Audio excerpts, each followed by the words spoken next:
mu yawa abinda muke magudu turawan wanda neman mutuwar shi suke. Ku yi tunani, ku yi nazari, ku gani yana cikin wannan abu suke zancen su kawo hari. Ba ka kawo hari wa zai fita a ciki? To muna tuhumar su da wannan abu. General Tumba ya ba ku labari abu ne, akwai hujjoji wanda suka gamsu sosai na nuna cewa akwai hannunsu dumu-dumu a cikin abin na rashin kwanciyar hankali a ƙasar. To wannan shine sharaɗi na biyu na cewa a bari a gansa. Kenan sun gani su ga abin da yake ciki, shi da kanshi ya ce ga halin da yake ciki. Sharaɗi na uku shine a ba da misalin wa'adin da za a yi wannan gwamnati da rikon ƙwarya. Shi ne muka gaya musu kamar yadda shugaban ƙasa General Chani ya sanar a cikin wata sanarwa da ya bada na 'yan ƙasa, ya ce ba su zo ba da su zauna, ba zo ba da mu zauna.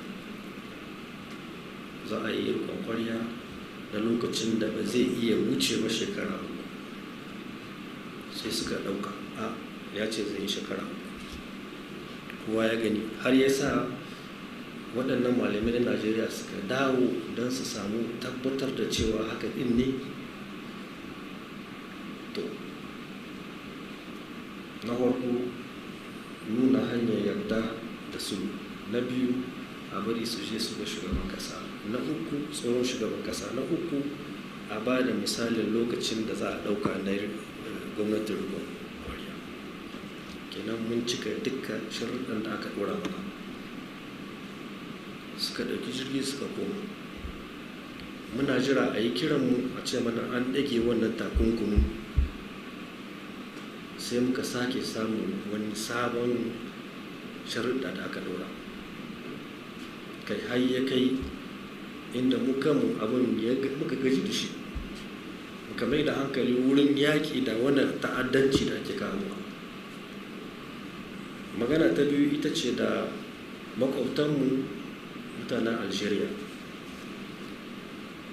Sun kawo initiative, wato suka ce suna son a ba su hanyar da za su kawo taimako nasu na neman sulhu. Sai muka ce musu to akwai sharaɗi guda uku. Na farko, ku ne ƙasar ku ta hwari da kuka tashi kuka ce ku yarda ba a kawo ma Nijar hari. Muna son ya zamanto ku tabbatar ma da duniya lalle ku yarda da wannan ba a cikin takardar da za a yarda. Na biyu, kowa ya san irin gwagwarmaya da kuka yi na neman incin kan ƙasar. Muna so kamar yanzu mu da duk kowane ne, da iyayenmu da yayinmu da iyanmu da ƙanninmu aka tashi, da magabatanmu, sarakanmu da malumanmu, muka ce incin ƙasar mu muke so. Muna so ku kawo goyon baya a bisa. Kuma na uku, sharaɗi na uku shine muke so ya zamanto abin da ya shafi fatauci tsakanin ƙasashen biyu, saboda 'yan kasuwanmu suna son su samu hanya inda za a, tunda Benin sun rihe mana hanya, ko da yake can ƙasar Togo mun samu inda za mu kewaye mu shigo ta Burkina Faso. Wannan zai ba ni damar ba da amsa a malamin coci cewa lalle akwai matakai da aka ɗauka na kawo abinci. A bisa wannan tambaya shine lalle ce maka akwai hanyar da ake so, hanyar da ta shayi Togo za a biyo ta Burkina Faso. Sojinan su ne za su tsare motocin wa'annan har Allah ya sa abincin nan ya shigo. Dan Allah ku duba ku gani, wai an rihe mana hanya dan ka ya shigo da kuɗinmu, mun je mun saya, muna so mu shigo, kuma sai a tura 'yan ta'addan nan hallo su tare motoci. Kudi ba ku gani wannan abu, wannan rashin adalci. Magana ta uku shine jakada na Faransa. Ai kun gani abin da ya faru. shi jakadan wannan da Allah ya kawo minista mu na harkokin waje, sai na ce to ka yi kiransa ka ce ya zo za mu tattauna da shi, tunda muna son su mutanen wanda su san halin da muke ciki.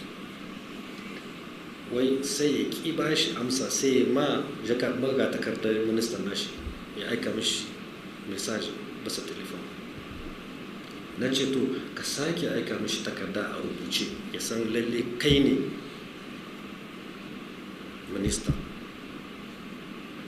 Ya aika mishi, sai ya sake aiko hallo, bai so ya mishi magana saboda inda ya dauka mu haramtattu ne, ba sa magana da mu.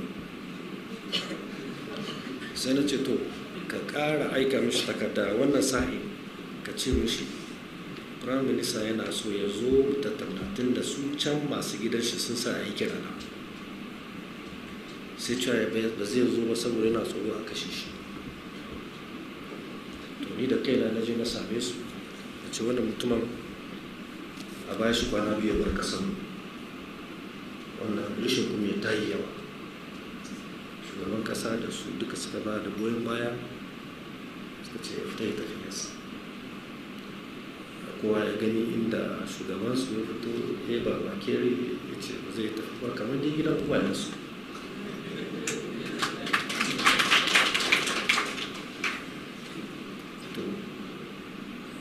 Wajen sati 2 muna tattaunawa da su, ko da yake ma shugaban yana cewa ba sa magana da mu, suna magana da mu kwarai da gaske. Har sun san misali bayan wani tun 2008 lokacin da aka yi zancen uranium da Allah ji kansa da mutaja. Kuma ya zama to sojinansu da suke cikin nan ba su namu, su ma aka yi zancen su bara mana kasa. To abinda ya tunzura su, sai suka ga haɗin kan ƙasa, ɗayan ƙasa gaba ɗaya da taro na al'umma a wurin wannan ya ba su tsoro. Zai ba ku bayani a bisa yadda ake ciki. An ba da lokacin da za su tafi, suna son su ɗauki dogon lokaci a cikin kansu, kan lokacin nan a yi juyin mulki ko tashin hankali ya shiga tsakaninmu, ko kuma su 'yan ta'adda su kawo hari, ko daga ciki 'yan horar hula su ce ba su yarda ba a biya ba albashi, hankali da ya tashi. To abinda muka gaya musu yau, ko an share mu nan gaba ɗaya, tunda kowa Allah ya sa mishi lokacin da zai yi rayuwa. In ikon ne Allah ya bada shi, ya sa mishi wa'adi, kuma Allah kadai ya san menene zai faru a gobe. Ko da sun hudda mu yau gaba ɗaya sun kashe mu, 'yan ƙasar Nijar kan mage ya waye, babu wanda zai yarda su koma su ci gaba da abin da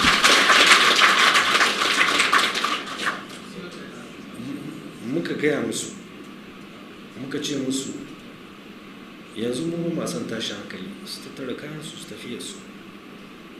Magana ta gaba ita ce tsakaninmu da Burkina Faso da Mali. Waɗannan ƙasashe 'yan uwanmu ne, maƙwabtanmu ne, kuma ba yau ba ake tare. Bayan da za a yi ku raba mu da su, bayan da ba su yi ba, kar ku tafi da su, kar ku je kaza. To muka yi sa hannu bisa takardar da in an taɓa mu za su kawo mu goyon baya, in an taɓa su za mu je kama musu. To wannan yake tunzura mutanen ECOWAS, suna gani a ƙarshe kenan mai yiwa ne wa abinda ba su so ya wakana.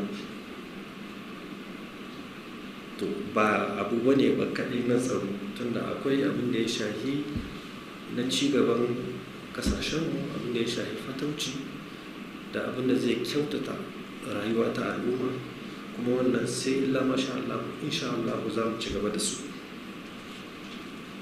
Kuma mun ba da labarin jakadan kasashen waje, mun tattauna da su, mun gaggaya musu duka. Kun ji labari na wanda yake wakiltar taron kungiyar Turai, Union European, kowa ya ga ya zo na amshe shi, ya zo ya shiga biro na, mun tattauna da ce mushi ga abin da